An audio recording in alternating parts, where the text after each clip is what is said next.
dulu ilmu dunia. Benda ni semua kita dah bincang dah sebelum ni. Sedangkan ilmu yang sebenarnya adalah mengajar kita mengenal siapa Tuhan kita, iaitu Allah turunkan kitab Al-Quran. Jadi kita hanya buat separuh, tinggal separuh. Nampak tak? Kita hanya buat separuh, solat kita ikut, tapi yang kehidupan tak ikut. Kita tak tahu yang rupanya semua yang kita dah janji dengan Allah tu kita kena buat sesuai yang Allah tunjukkan. Sebab siapa yang minta tadi? Kitalah yang minta. Tunjuki kami jalan yang lurus. Jalan yang lurus tu ialah kehidupan yang tegak di atas panduan yang Allah turunkan. Jelas tak macam tu? Jadi macam mana nak tahu jalan tersebut kita jalan di atas jalan yang benar? Jalan yang lurus ini agama Allah, apa dia punya sandaran dia? Okey, buka surah Yasin. Ini kita tambah nota. Yang ini kita tak sambung lagi hari itu. Yang kita sebut tadi semua dah dibincang pada kuliah sebelum. Jadi apa sandaran, rujukan bagi jalan yang lurus ini? Surah 36 ayat 1 hingga 4.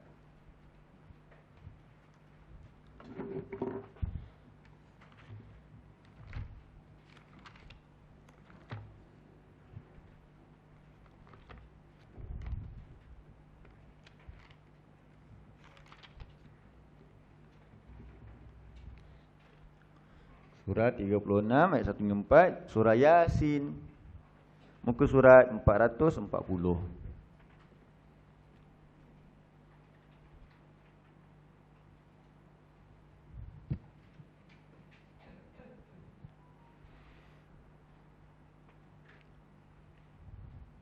Baik, sama-sama kita baca.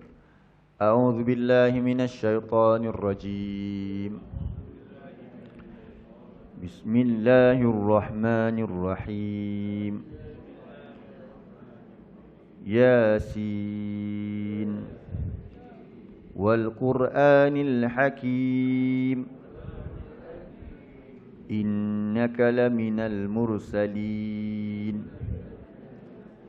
ala siratim mustaqim. Baik, Yasin ini huruf muqatta'ah. Huruf muqatta'ah tu maksudnya huruf yang terpisah-pisah. Dia tak boleh baca yasa, yas ke, is ke. Dia kena baca huruf tu, ya dan juga sin. Samalah, ada berapa huruf muqatta'ah dalam Quran? Ada 29. Ada 29 bermula dengan alif lam mim.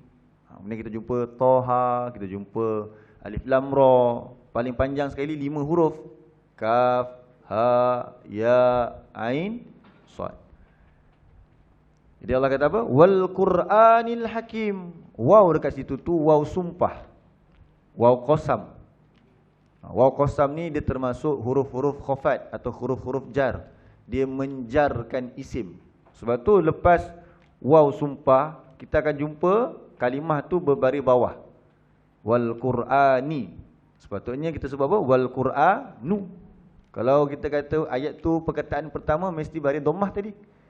Tapi bila diubah baris bawah, ini waw ni namanya waw sumpah. Waw qasam. Wal fajr, kan? Wal fajri sebenarnya ejaan dia tu. Maksud wal fajr tambahkan demi. Sebab tu namanya waw sumpah. Macam nak kena waw sumpah? Dia di permulaan ayat, permulaan jumlah, kemudian isim selepasnya berbaris bawah. Asasnya baris bawah lah. Wal asr, wal asri. Jadi demi masa. Wal Qur'an, demi Al-Quran. Al-Hakim, yang kita kata apa? Al-Hakim, yang penuh hikmah. Hikmah tu apa dia? Kebijaksanaan. Hikmah itu adalah kebijaksanaan. Kata-kata hikmah kita sebut. Selalu kita bangga dengan kata-kata hikmah. Kata-kata hikmah, tukar sikit kata-kata pujangga ke. Hikmah tu maksudnya kepandaian, kebijaksanaan. Allah kata Al-Quran ni sifat dia apa dia? Penuh kebijaksanaan. Sebab apa Al-Quran ni penuh kebijaksanaan? Sebab Al-Quran turun daripada Allah Al-Hakim. Al-Hakim juga salah satu nama-nama Allah. Allah tu maha bijaksana. Kalau manusia beli buku, dia tengok buku kat depan tu, katalah dia minat satu-satu bidang, dia akan beli buku daripada pakar, kan? Pakar dalam bidang tersebut. Tak boleh orang tu dia ambil fakta, dia Google je mana-mana, dalam Google tengok website mana-mana, dia ambil, dia tuliskan.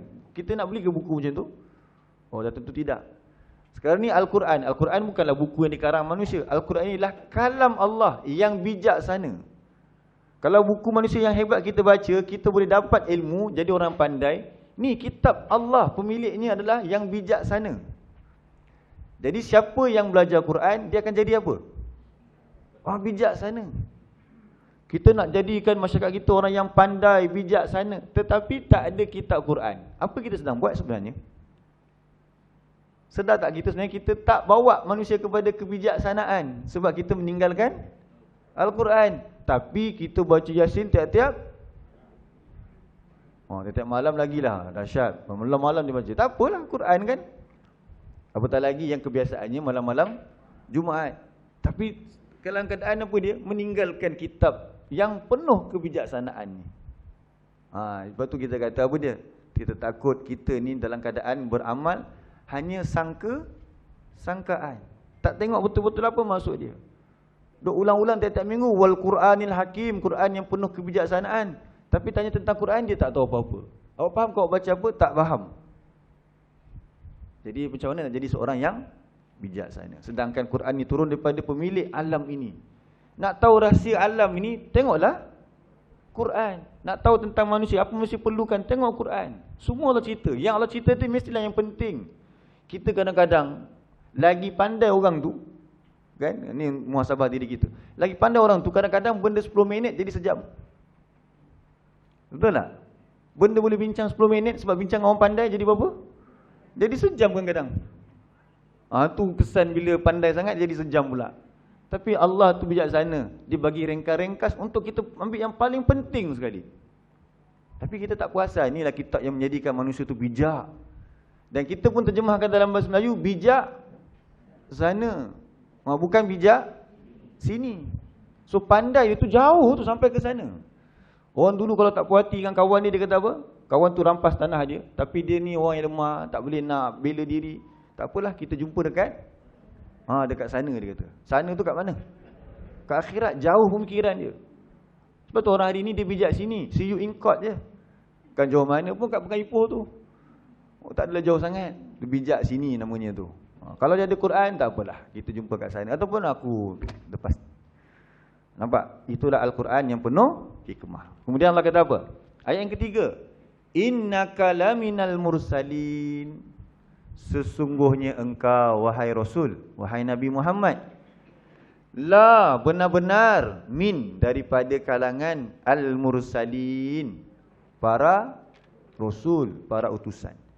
Jadi Quran ini mesti dibawa oleh Rasul. Jadi Rasul yang di langit bawa ke bumi, itu namanya Jibril. Rasul di kalangan malaikat. Rasul yang di bumi pula, yang daripada langit turun kepada dia dan dia sebarkan kepada manusia lain, itulah Nabi Muhammad. Dan Nabi kata Allah, sebahagian daripada para Rasul yang membawa kitab. Dan kitab Nabi ialah Al-Quran yang penuh hikmah. Jadi Nabi dekat dunia ni dia bawa Al-Quran. Ayat keempat Allah kata apa? Ayat keempat Allah kata, ala siratim mustaqim. Siapa ni? Siapa di atas jalan lurus ni? Nabi lah. Nabi bawa kitab apa? Al-Quran yang penuh hikmah tadi, berada di atas jalan yang lurus. Jadi kalau kita minta tiap-tiap hari tuan-tuan, tunjuki kami jalan yang lurus tu. Jadi apa sepatutnya tindakan kita? Bila kita dah faham ayat yang keempat daripada surah Yasin ni, kita minta tiap-tiap hari ihdinas siratal mustaqim, kita relatekan pula pada ayat 1 hingga ke 4. Jadi nak faham jalan yang lurus itu, rujukan dia apa? Al-Quran dan juga Nabi. Jadi ilmu yang paling kena belajar semua orang yang dia minta, ya Allah kami nak jalan lurus, dia kena belajar apa dulu? Bila dia minta ihdinas siratal mustaqim, tuan-tuan ajar yang paling kecil sekali umur anak berapa? Anak umur berapa? 5 tahun lagi kita dah suruh dia minta ihdinas siratal mustaqim. Tapi mungkin kita masih bangga lagi bila dia balik tadika, kita tanya belajar apa hari ni? Cikgu ajar lagu Twinkle Twinkle Little Star. Nyanyi sikit kat telinga tu atau nak dengar contohnya. Ya tak apalah, itu sekadar hiburan untuk dia, tapi tetap masalah sebenarnya. Tak boleh tapi bila mana Al-Quran tetap dikesampingkan, diketepikan. Sebab dia minta dekat Allah, tunjuki kami. Malam dia bangun lagi tahajud. Berapa malam-malam? Alhamdulillah semenjak ada pencen ni kan. Oh, bukan saya kata orang pencen lah. Sebab di hadapan saya kan banyak ramai pencen. Saya selalu, yelah kita, tuan-tuan yang cerita juga, jadi saya cerita balik je. Ustaz ni lepas dah pencen ni, Allah bagi, Masya Allah, kalau terjaga pukul 2 pagi tu, tak boleh nak tidur balik. Betul ke macam tu? Betul ya? Tak boleh tidur balik. Jadi makcik bolehlah tahajud. Minta apa kat Allah? Ihdinas siratal mustaqim. Jadi kalau dah minta banyak kali tiap-tiap hari Allah bagi rezeki minta, besok tu mengajilah Quran sungguh-sungguh. Call pula anak cucu kat kampung tu ke, ingat. Upah dah minta kat kamu tiap-tiap malam upah bangun ni, supaya kamu ni belajar Quran. Upah minta macam mana? Ihdinas siratal mustaqim lah. Padat je doa tu, ringkas. Tapi maknanya terkandung nak minta jalan Al-Quran. Kamu kena belajar Quran, beritahu kat pak kamu nak belajar Quran. Tak pandai mengaji belum? Belum lagi. Iqra' berapa? Baru Iqra' 2. Belajar sungguh-sungguh. Nanti bulan puasa tahun depan, atau cuti sekolah, kamu datang dekat Ipoh ni. Sebab apa? Upah boleh ajar kamu terjemahan Al-Quran. Upah dah pandai terjemah Quran. Patut gitu. Barulah ihdinas siratal mustaqim. Kalau tak nak macam tu, minta ihdini je. Minta seorang-seorang. Ihdini maksud dia apa? Tunjuki aku. Tapi kita minta ihdina. Jangan ubah tuan-tuan. Saya bukan suruh ubah. Tak boleh ubah, haram. Dosa besar. Minta apa? Tunjuki kami. Kami tu siapa? Masuklah anak kita, cucu kita. Jadi jalan yang lurus itu dia berpaksikan apa? Quran dan sunnah. Jadi kita belajar Al-Quran, belajar dengan kadar kita lah. Dengan kadar kita boleh faham Quran tu alhamdulillah. Bukanlah kita sampai nak keluar fatwa, itu serahkan kepada yang pakar, serahkan kepada ahli zikir. Kan, mereka yang diberi kelayakan. Kalau untuk kita sekadar, tak bolehlah sekadar, maksudnya kita cuba sedaya upaya yang semampu kita boleh. InsyaAllah. Baik, itulah maksud ihdinas siratal mustaqim. Lepas tu kita dah ada dah jalan dia. Kita dah tahu dah kita minta apa, rujukan dia apa dia. Tapi macam mana aku nak hidup dengan agama Islam yang sebenar ni? Allah bagi dia punya apa? Dia punya contoh-contoh dia. Dia punya orang-orang yang kamu kena rujuk mereka. Nak faham lagi ihdinas siratal mustaqim ni, nak faham lagi siratal mustaqim, kamu kena rujuk. Ada 4 kumpulan. Siapa kumpulan tersebut? Tu, orang-orang yang engkau berikan nikmat tu. Siratal ladzina an'amta alaihim. Kita minta, ya Allah, tunjuki kami jalan lurus, iaitu jalan orang-orang yang. Siapa orang-orang yang kat situ? Jawapannya Allah sebutkan dalam Al-Quran menerusi surah 4 ayat 69. Siapa orang-orang yang Allah berikan nikmat?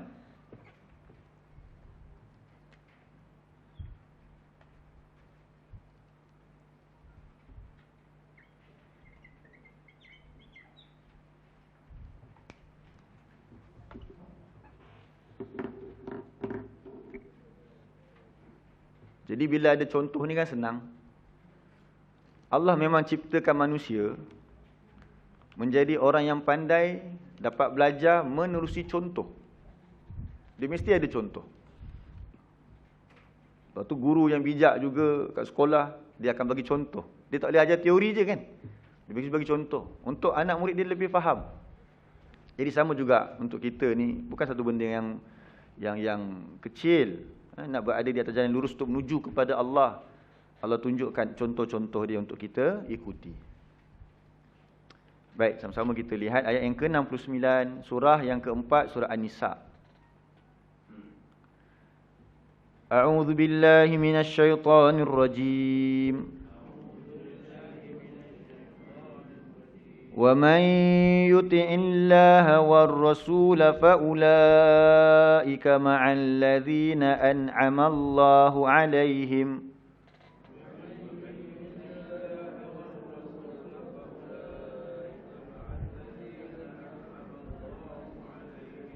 مِنَ النَّبِيِّينَ وَالصِّدِّيقِينَ وَالشُّهَدَاءِ وَالصَّالِحِينَ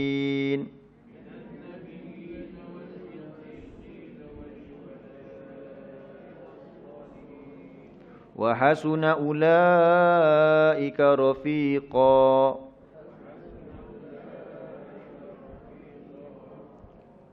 Siapa yang mentaati Allah dan Rasul? Apa contoh mentaati Allah? Nak bagi nampak taat pada Allah tu, cuba tuan-tuan tengok ayat ke-66. Atas tu sikit.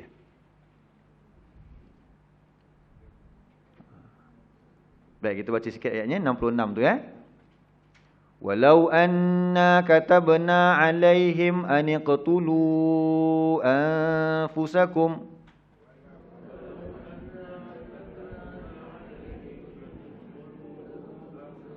aw ikhruju min diyarikum ma fa'aluhu illa qalilum minhum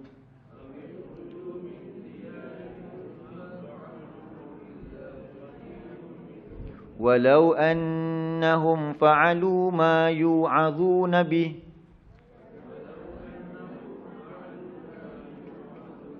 lakana khairan lahum wa ashadda tathbita. Lihat terjemahan dia. Dan jikalau bahawasanya kami menetapkan, mewajibkan ke atas mereka. Mereka sini cerita tentang orang-orang munafik. Orang munafik ni kan mereka mengaku beriman, tetapi sebenarnya mereka tak beriman. Jadi Allah kata, kalaulah kami tetapkan ke atas mereka, apa dia? Uqtulu anfusakum. Apa terjemahan dia? Bunuhlah diri-diri kamu. Boleh tak Allah suruh kita bunuh diri kita? Tak boleh ke boleh? Allah suruh. Kalau Allah kata, kalaulah aku suruh, bolehlah. Bukankah ada syariat orang terdahulu yang Allah perintahkan mereka untuk bunuh diri mereka? Syariat Nabi apa? Nabi Musa. Ketika mereka menyembah patung berhala anak lembu, kemudian Allah turunkan perintah untuk mereka bunuh diri-diri mereka sendiri. Sebagai apa? Kafarah ke atas dosa mereka menyembah patung anak lembu, dan sebahagiannya membiarkan kawan-kawan mereka menyembah anak lembu. Jadi semua orang kena bunuh diri masing-masing. Yang hidup, hidup. Yang mati, mati. Tapi kesemuanya Allah ampunkan dosanya. Dengan cara macam mana? Bunuh diri. Tapi adakah syariat tu ada sampai hari ini? Oh, tak ada. Syariat Nabi Musa ada. Tuan-tuan, tuan-puan sekalian, kalau Allah perintahkan, buat ke tak? Tapi soalannya adalah, sanggup tak nak buat? Satu benda yang susah ke senang? Tengok, bukan saja bunuh diri. Allah perintahkan Nabi Ibrahim untuk sembelih. Sanggup tak Nabi Ibrahim buat? Dia buat. Orang dulu punya ujian begitu. Dulu, kalau kita baca balik tentang sebab turun, bukan sebab, lebih kurang sebab juga, tentang ayat ataupun surah Al-Qadar. Surah Al-Qadar, nanti nak puasa kan? Tengok dalam tafsir, ada riwayat tentang apa? Nabi ceritakan kepada sahabat-sahabat, ada seorang lelaki di kalangan Bani Israel dulu yang dia tu menyarung senjata. Itu dia fisabilillah, dia keluar dari rumah dia menyarung senjata selama 1000 bulan. Berapa lama 1000 bulan tu? 83 tahun lebih kan. Jadi sahabat-sahabat Nabi pun orang-orang fisabilillah juga. Macam mana ni orang dulu dapat umur yang panjang, berjihad 1000 tahun. 1000 bulan, 1000 bulan keluar rumah. Kita outstation baru sebulan, pening kepala juga tu. Macam mana anak kat rumah, isteri kat rumah. Ini 1000 bulan dia keluar outstation. Dalam keadaan apa? Bawa senjata nak pergi berjihad. 1000 bulan. Tu orang dulu. Cuba kalau sekarang kita disuruh macam tu. Tengok Allah kata apa? Wa awikhruju min diyarikum. Ataupun apa? Keluar kamu daripada kampung halaman kamu. 1000 bulan sanggup. 83 tahun baru balik-balik jumpa isteri. Masalahnya umur kita pun tak sampai. Yalah, tolak balik apa semualah. Kalau kita nak balik umur 20, 100 tahun lah kita perlukan, baru boleh kita keluar 83 tahun. Kan? Dan kita paling-paling pun 90 tahun Allah bagi. Adalah sikit, Allah bagi lebih sikit. Jadi sanggup tak keluar 83 tahun. Tengok Allah kata apa dia? Ma fa'aluhu illa qalilum minhum. Tidak ada yang boleh melakukannya melainkan sedikit daripada kalian. Nak beritahu apa? Kalau kita tak mampu buat, macam mana jadi ayat yang ke-69 tadi? 69. Apa yang 69 tadi? Wa may yuti'illah. Siapa yang mentaati Allah? Antara bentuk ketaatan tu sampai tahap kalau Allah kata kat kita apa dia bunuh diri-diri kita, sanggup buat. Bila turun ayat ni sebenarnya tuan-tuan puan, riwayat menyebutkan apa dia? Bila turun ayat ni, para sahabat kata apa dia? Kalau Allah suruh kami buat begini, kami akan buat. Itu sahabat-sahabat. Itulah dia mereka yang mentaati Allah. So mereka ini kata Allah, tengok ayat 66 tu lagi, walau annahum fa'alu ma yu'adzuna bihi, kalaulah mereka melakukan apa yang disebutkan, diberikan peringatan tentangnya itu, iaitu Contohnya bunuh diri tadi, ataupun keluar daripada kampung halaman makan beberapa tahun. Lakana khairal lahum. Nescaya benar-benar ia adalah suatu kebaikan bagi mereka. Tengok, bila Allah suruh, itu adalah satu bentuk kebaikan. Wa ashadda tathbitan. Dan pasti Allah akan teguhkan apa dia? Tathbit. Apa tathbit tadi? Sabbitna. Allah akan teguhkan iman mereka. Lepas tu sama lagi ayat 67. Wa idzal la'atainahum min ladunna ajran 'azima.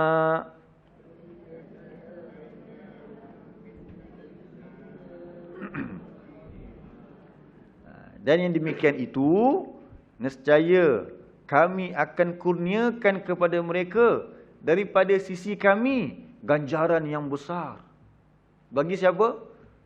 Bagi orang yang taat kepada Allah. Hatta sekalipun kalau Allah perintahkan dia untuk apa? Bunuh diri dia. Tapi alhamdulillah kan, tak ada kan syariat macam tu. Yang ada sekalipun kita apa dia? Sembelih lembu. Itu pun saya dah buat dah 2 tahun lepas, dia kata. Itu pun satu bahagian, bukan seekor. Kita macam tu sekali. Walaupun ya ustaz kan tu sunat, betul. Tapi itu kan ibadah tahunan. Bagi yang mampu tiap-tiap tahun, dia buat. Bukan sembelih diri dia. Sembelih siapa? Lembu je. Lepas tu pula dapat makan. Dapat pula bersedekah. Dapat lagi kebaikan. Tengok syariat yang kita ada pada hari ini. Kalau suruh sembelih anak macam mana? Na'udzubillah. Kalau suruh bunuh diri sendiri macam mana? Jadi siapa yang boleh taat sampai tahap begitu? Taat dia, Allah akan bagi dia ganjaran yang besar. Ayat yang ke-68. Wala hadainahum siratam mustaqima. Tu ada siratam mustaqim tu. Nampak tak? Siratan mustaqim. Betul Allah kata apa dia? Siapa yang taat kepada Allah begitu, nescaya kami akan beri petunjuk kepada mereka akan jalan yang lurus. Betul Allah kata, wa may yuti'illaha war rasul. Siapa yang mentaati Allah dan Rasul, faulaika ma'al ladzina an'amallahu alaihim. Maka mereka itulah orang-orang yang bersama dengan orang-orang yang Allah berikan nikmat ke atas mereka. Jadi nak dapat ihdinas siratal mustaqim ni juga, bukan saja kita belajar Quran dan Sunnah. Tadi kan dia punya rujukan dia Al-Quran dan As-Sunnah. Tetapi disuruh untuk apa?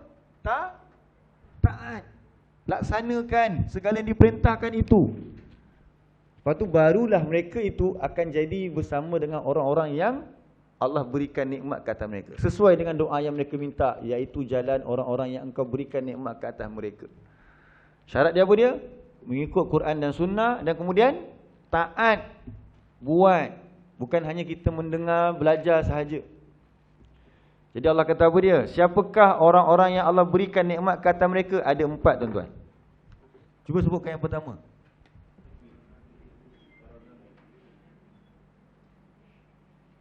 Yang pertama ialah An-Nabiyina.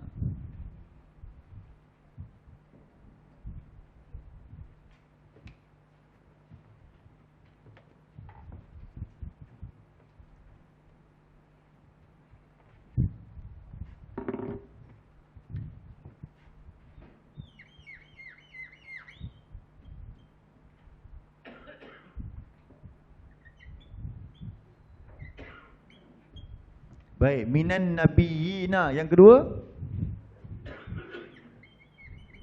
as-siddiqina. Yang ketiga, asy-syuhada. Yang keempat,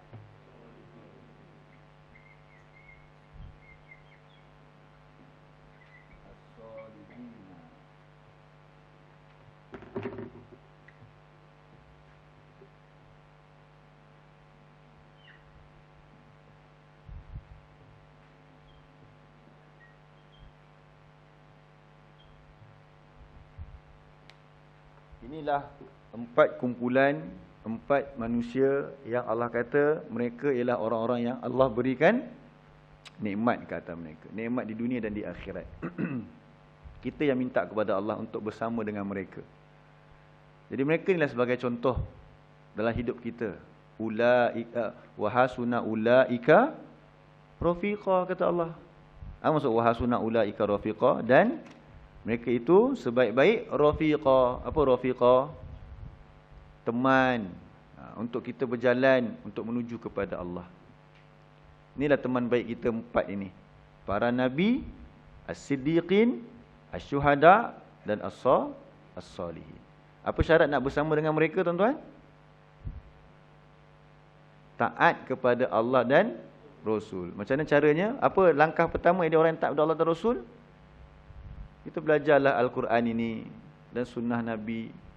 Belajar nak kuasai macam mana? Salah satu alat untuk kita nak kuasai Quran dan sunnah antaranya ilmu bahasa Arab. Belajar sikit-sikit.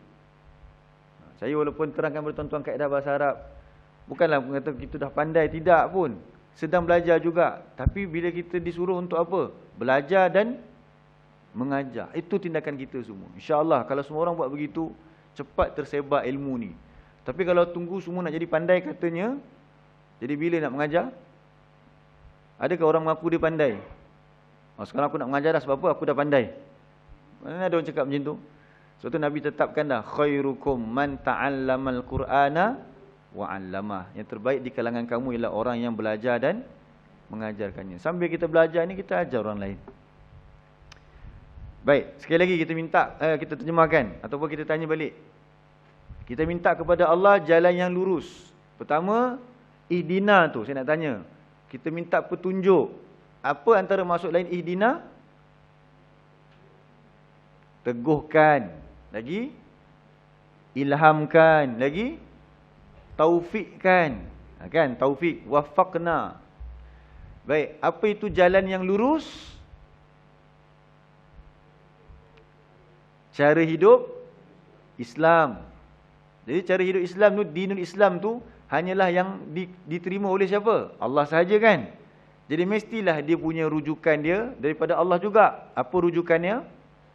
Al-Quran dan Sunnah. Jadi secara tak langsung bila kita minta ihdinas siratal